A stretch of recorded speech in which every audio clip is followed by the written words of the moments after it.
La médecine est-elle un art ou une science? Peut-on instaurer des normes de qualité et de sécurité pour la santé? Prenons la sécurité nucléaire comme modèle. En France, c'est l'ASN, Autorité de sûreté nucléaire, qui assure le contrôle de la production. Rien que sur le site Areva de La Hague, elle réalise plus de 50 inspections par an.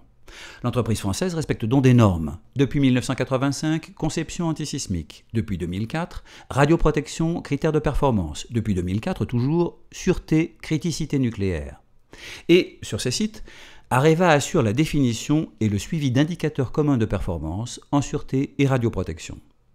L'industrie nucléaire met en place 5 niveaux de protection multiples pour limiter les risques, même en cas de réaction en chaîne aux accidents. On appelle cela une défense en profondeur.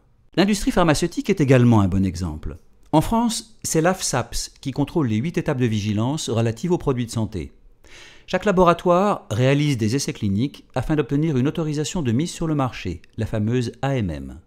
Alors, la santé peut-elle suivre de telles normes?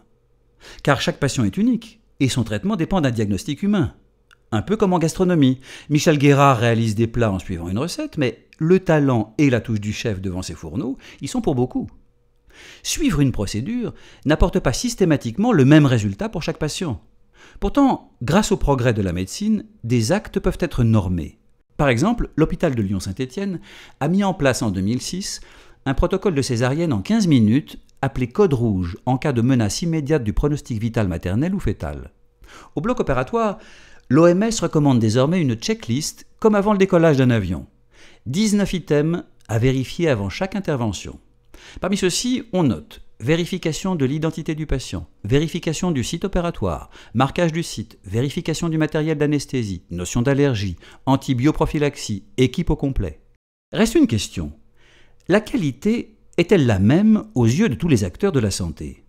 À l'hôpital, la qualité est regardée de 3 points de vue. Celle du gestionnaire d'établissement, qui souhaite obtenir les meilleurs coûts de revient, celle du médecin, qui, lui, cherche les meilleures conditions de travail, et enfin, celle du patient, qui attend les meilleures conditions de soins. La mère voudra une maternité très équipée près de chez elle, le gestionnaire préférera fermer des maternités trop petites et réunir tout sur un même plateau rentable et plus expérimenté, le médecin, lui, demandera le meilleur matériel médical et la meilleure équipe. Et puis, le niveau de qualité dépend aussi du niveau économique du pays.